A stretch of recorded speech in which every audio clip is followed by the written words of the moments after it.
언제나 즐거움과 기쁨으로 가득 찬 꽃장수 할머니가 있었습니다. 이 할머니 얼굴은 항상 밝고 환했습니다.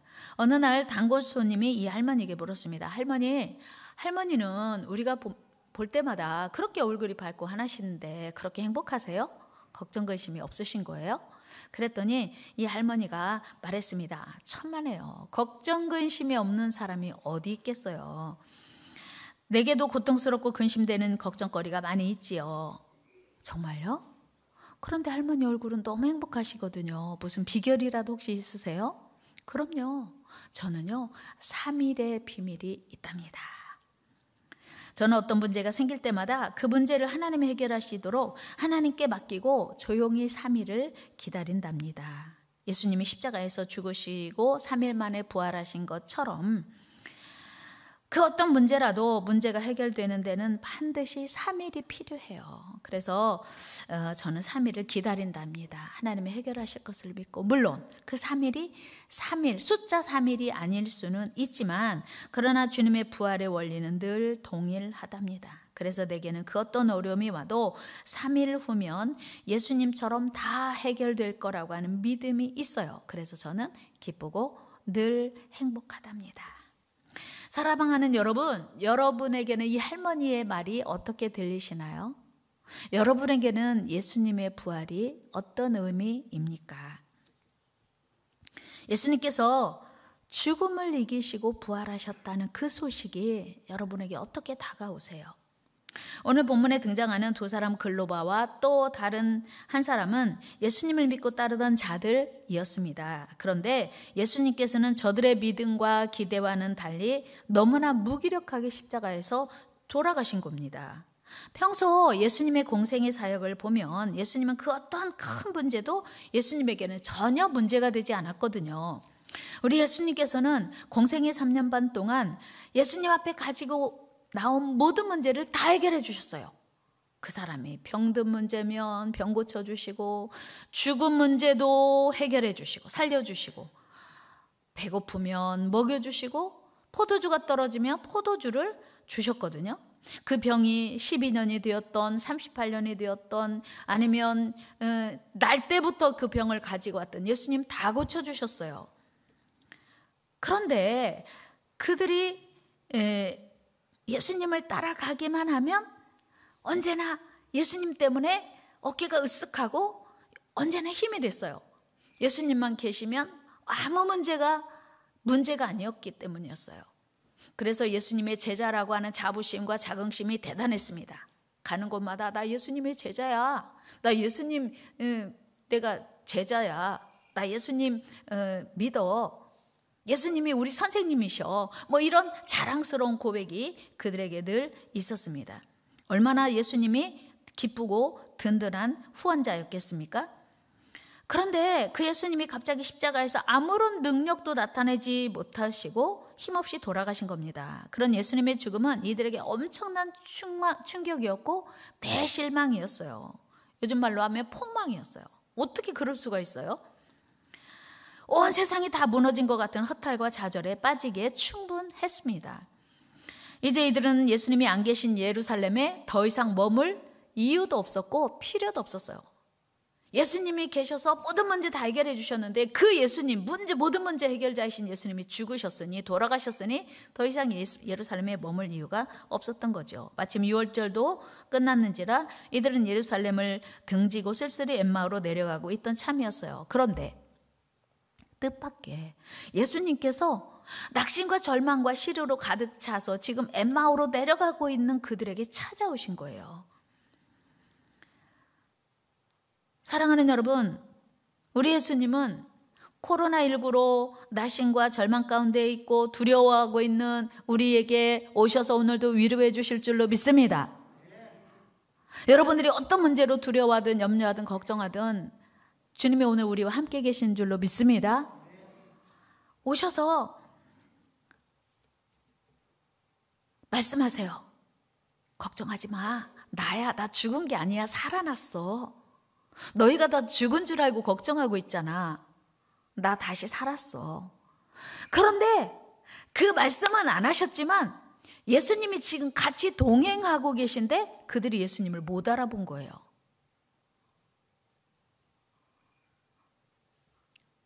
그리고 여전히 슬픈 모습으로 이제 이야기하면서 내려가니까 예수님이 먼저 말을 걸으시는 거예요. 무슨 일이야? 무슨 얘기하고 있어? 그러니까 이 제자가 말하는 거예요. 예루살렘에 사시면서 최근에 예루살렘에서 일어나는 이 엄청난 일을 모르시는 거예요? 만약 그렇다면 당신 혼자만 모르시는 거예요. 사실은요, 우리가 예수님을 믿고 따랐거든요. 그 예수님은 말과 일에 능하신 선지자였어요. 그래서 그분이요, 우리나라를 회복시킬 거라고 저희는 기대했거든요. 그런데 그분이 대제사장들과 서기관들에게 고난받고 십자가에 죽으셨어요. 어떤 사람들이 말하기는요, 그분이 살아나셨다고 하기는 하는데요, 우리는 관심 없어요 이제. 그런 표정과 그런 뜻으로 이야기했던 거예요.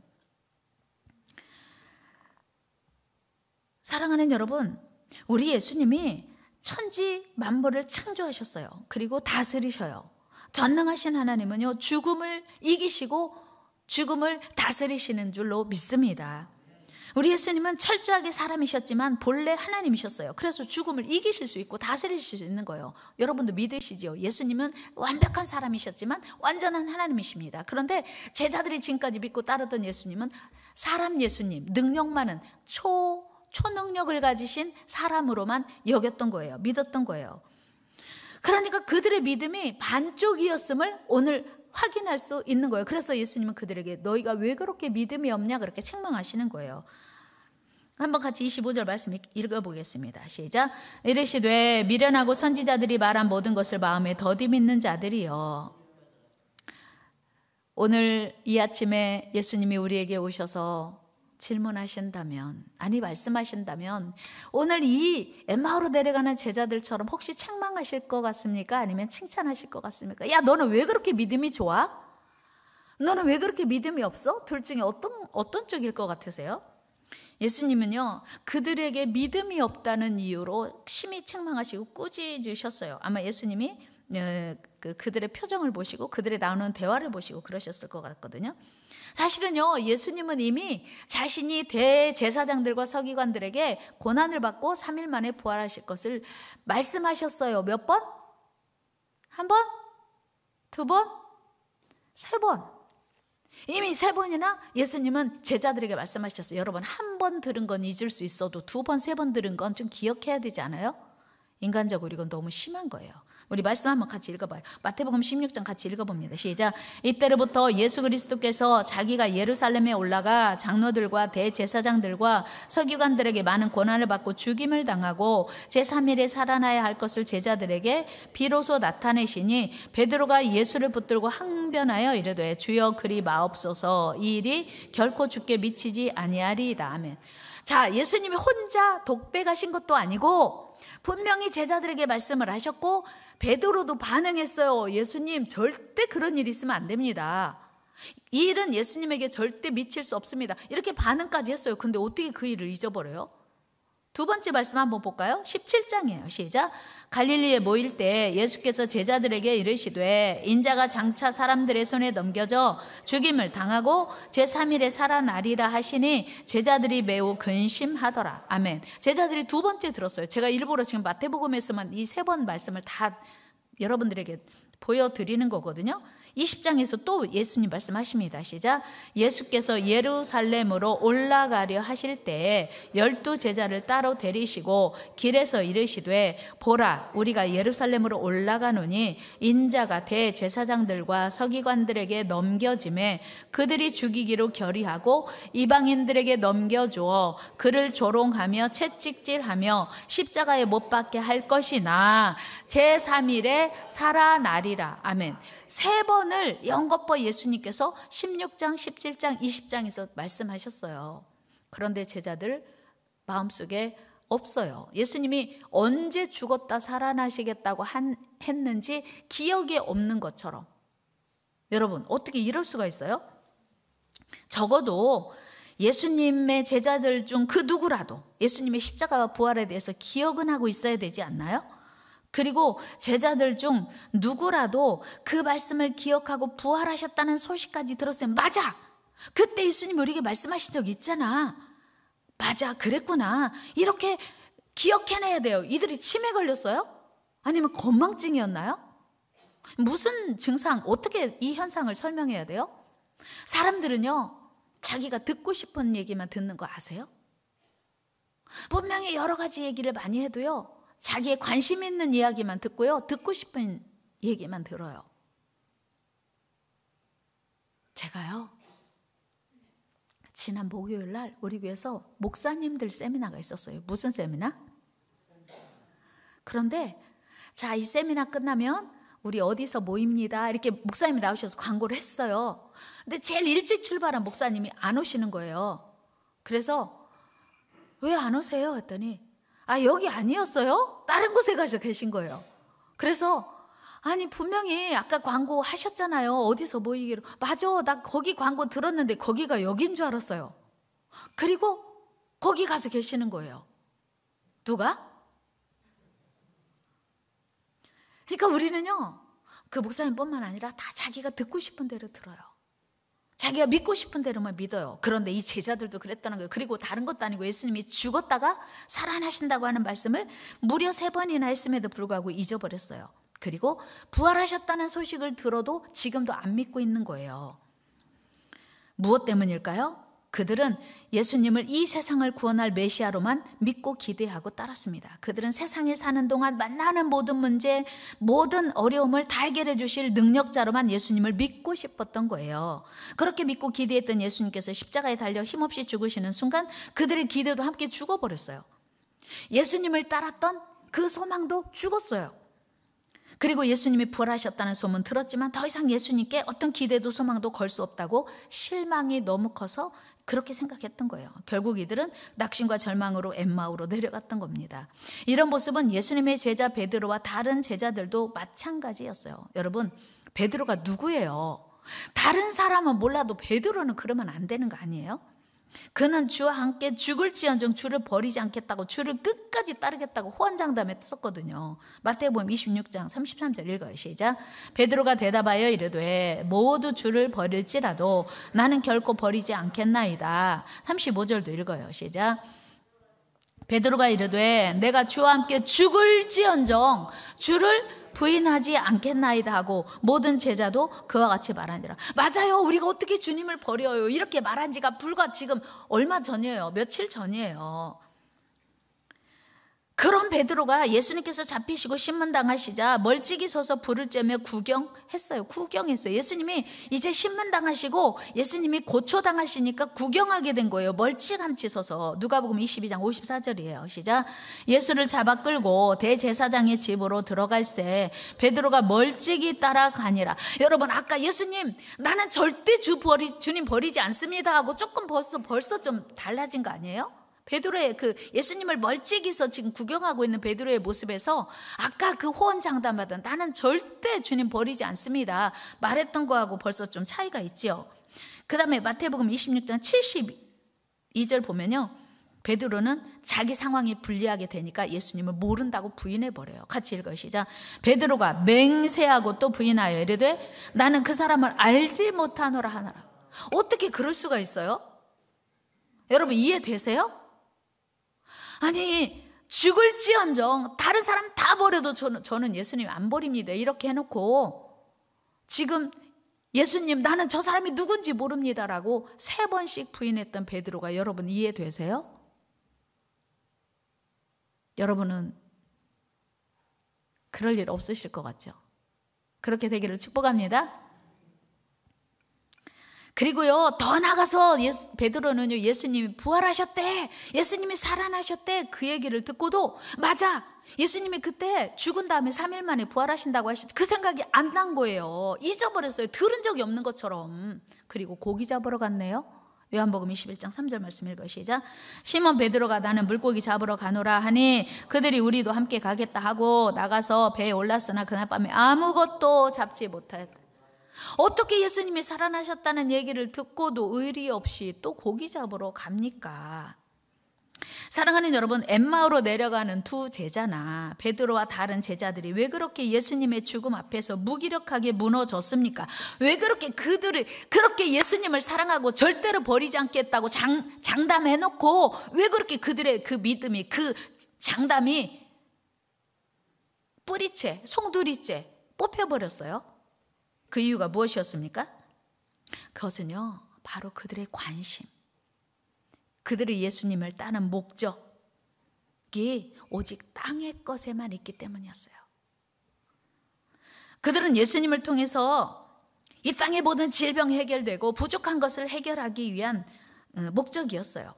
그들이 예수님을 믿고 따르는 이유가 오직 이 땅에서의 문제만 잘 해결되면 그뿐이었어요. 이 땅에서 성공하면 그뿐이었어요. 여러분, 그들의 관심은요, 예수님을 통해서 세상의 성공만을 기대했다는 거예요. 그런데 예수님이 갑자기 돌아가신 거예요.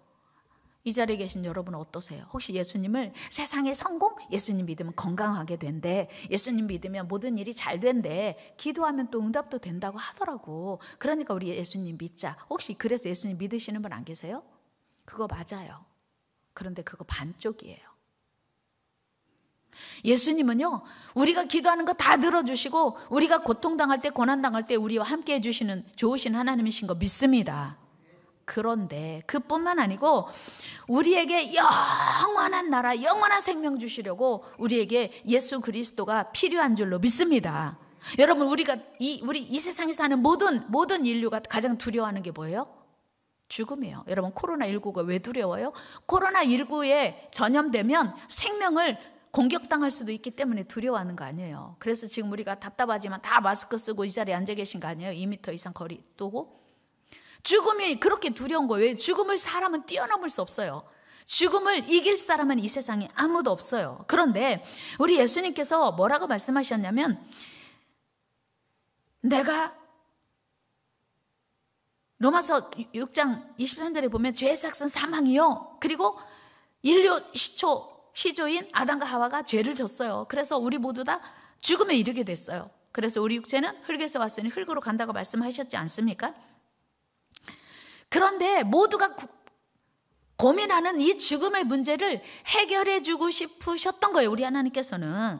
그래서 우리 예수님을 십자가에 못 박아 죽이셔서 우리가 죽어야 할 죽음을 예수님이 대신 죽게 하시고, 생명의 주인이신 그 하나님께서 우리 예수님을 통해서 우리의 죽음을 해결해 주시고자 우리 예수님을 십자가에 못 박아서 3일 동안 그 무덤에 머물러 계시게 하시고, 생명의 주인이시니까 당연히 그 더 이상 죽음에 머물러 계시지 않고 부활하게 하신 거예요. 그러니까 생명의 능력을 우리에게 나타내 보여주신 거예요. 모든 사람들은요, 아니 예수님의 제자들조차도 죽으면 끝이라고 생각했어요. 여러분, 죽으면 끝인가요? 여러분, 죽으면 끝이에요? 혹시 예수님 믿는 분들 중에서 전도할 때 그런 분들 많이 만나잖아요. 어떻게 알아? 죽으면 그 이유를. 우리는 알고 믿어야 돼요. 여러분, 죽음 이후에 삶이 있음을 믿습니까? 죽음 이후에 영원한 삶이 있음을 믿습니까? 예수님의 부활이 오늘 그것을 우리에게 가르쳐주고 싶은 거예요. 그래서 사도 바울은 고린도전서 15장 55절에서 이렇게 선포합니다. 같이 읽어요. 시작. 사망아, 너의 승리가 어디 있느냐? 사망아, 네가 쏘는 것은 어디 있느냐? 바울은요, 죽음, 모든 사람을 공격하는, 모든 사람을 두려워하고 모든 사람을 무서워하게 만드는, 모든 사람을 이제 가두는 그 죽음, 네가 쏘는데, 네가 공격하는 거 어디 있느냐?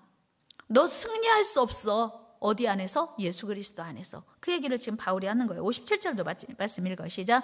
우리 주 예수 그리스도로 말미암아 우리에게 승리를 주시는 하나님께 감사하노니, 예수 그리스도로 말미암아 우리에게 영원한 승리, 죽음에서 승리하게 하시는 주님을 우리는 믿습니다. 예수님의 부활이 우리에게 그걸 보여주고 있는 거예요.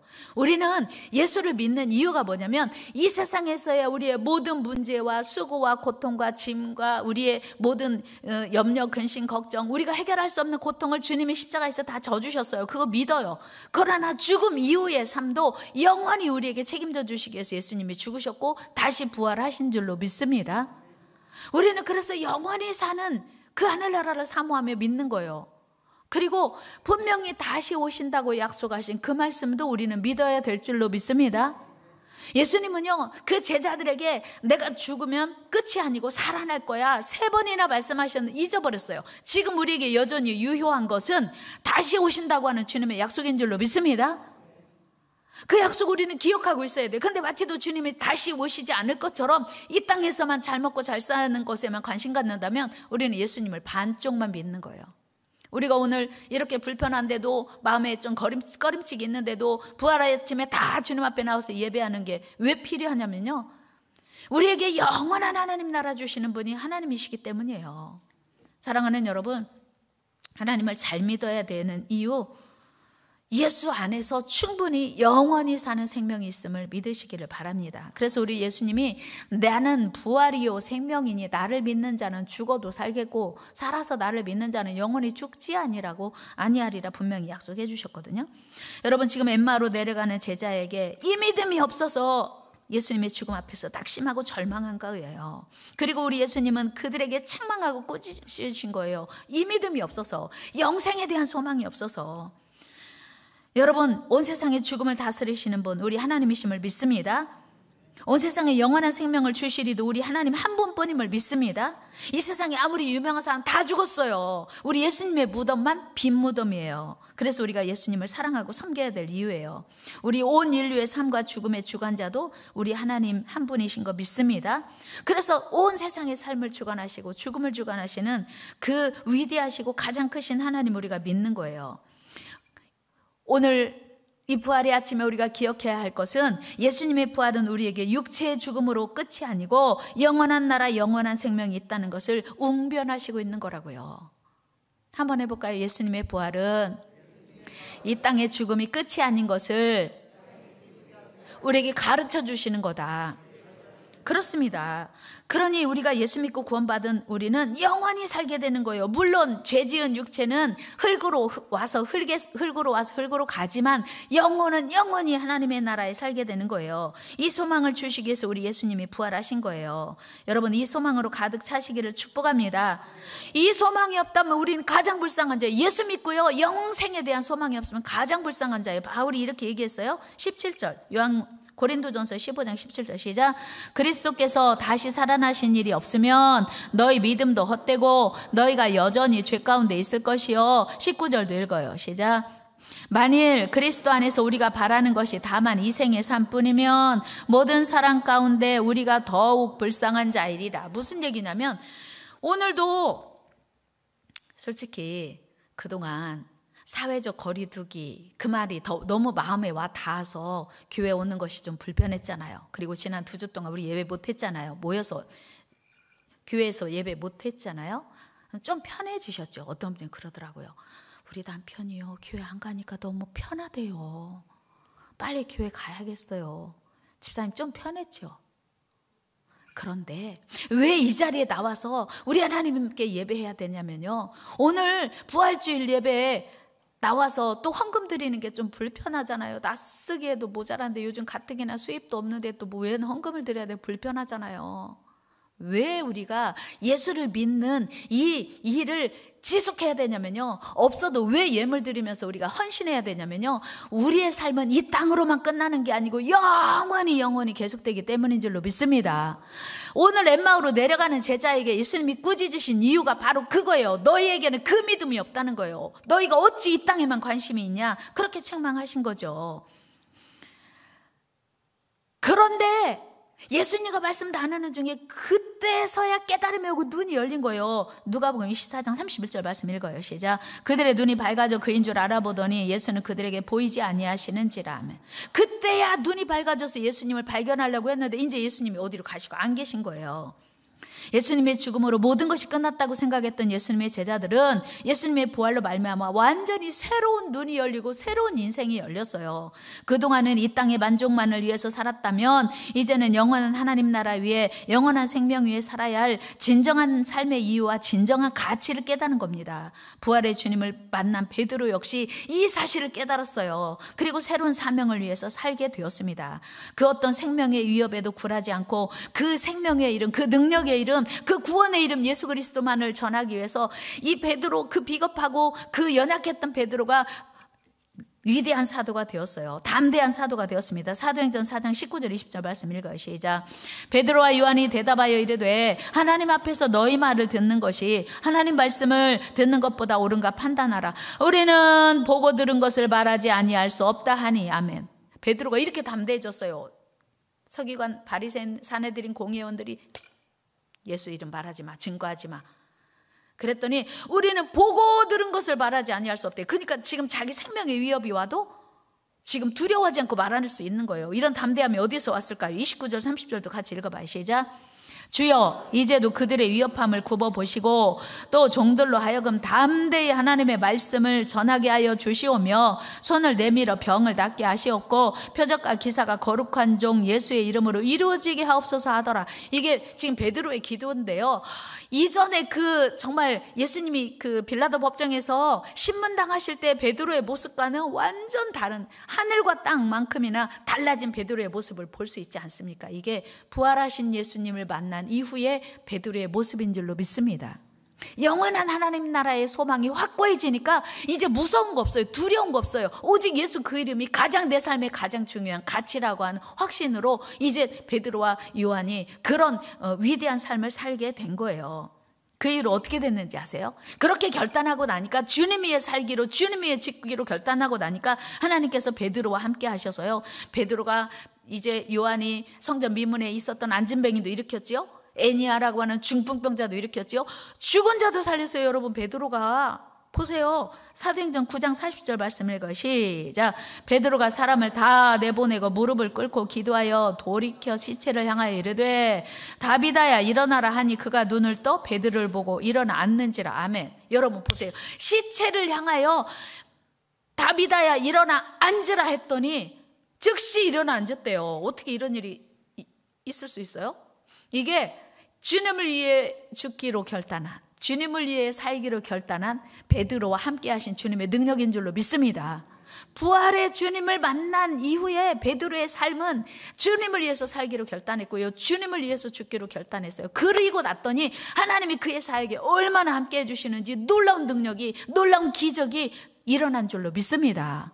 중요한 건요, 오늘 부활주의를 기점으로 우리 코로나19로 위축됐던 우리의 믿음이 살아나야 될 줄로 믿습니다. 우리의 기도가 살아나야 될 줄로 믿습니다. 우리의 믿음이 살아나야 될 줄로 믿습니다. 우리의 열정이 살아나야 될 줄로 믿습니다. 이 부활의 역사가요, 엠마오로 내려가던 그 낙심하고 절망했던 제자들에게 부활의 주님을 만난 그 타이밍과 비포와 AD가 완전히 달라져요. 비포, 애프터가 완전히 달라진 거예요. 예수님 부활의 주님을 만난 전과 후의 삶이 완전히 달라졌고요, 베드로가 예수님을 만나기 전과 이후가 완전히 달라진 거예요. 사랑하는 여러분, 2020년 그 코로나19로 인해서 두려웠고 기도도 잠깐 쉬었고 예배도 쉬었고 이렇게 하는 게 맞은가 저렇게 하면 그동안 잘하셨어요. 그러나 이제부터는 우리의 기도가 회복되어야 할 줄로 믿습니다. 우리의 믿음이 회복되어야 할 줄로 믿습니다. 우리의 열정이 살아나야 될 줄로 믿습니다. 그래서 바울은 우리에게 이렇게 권면해요. 우리 고린도전서 15장 58절 말씀 읽습니다. 시작. 그러므로 내 사랑하는 형제들아, 견실하며 흔들리지 말고 항상 주의 일에 더욱 힘쓰는 자들이 되라. 이는 너희 수고가 주 안에서 헛되지 않은 줄 알미라. 아멘. 이 바울의 결론이에요. 오늘 부활의 아침에 우리가 이 믿음으로 다시 일어나야 될 줄로 믿습니다. 우리가 주님 안에서 한 거요, 영원히 기억되는 일이에요. 이 땅에서뿐만 아니라 영원히 기억돼요. 그래서 우리가 예수님을 믿는 이유, 이 땅에서의 모든 삶의 문제 해결뿐만 아니라 영원한 삶을 누리게 되는 이 예수 그리스도를 더욱 사랑하며 섬기는 그 믿음이 오늘 이 아침에 결단되어지고 우리 다시 회복되는 귀한 시간 되기를 축복합니다. 하나님 감사합니다. 2020년 부활의 아침에 코로나19로 위축됐던 우리의 믿음이 회복되게 하여 주시고, 하나님 우리의 기도가, 하나님 우리의 예배가, 하나님 우리의 열정이 되살아나게 하여 주시옵소서. 예수님의 이름으로 기도드리옵나이다. 아멘.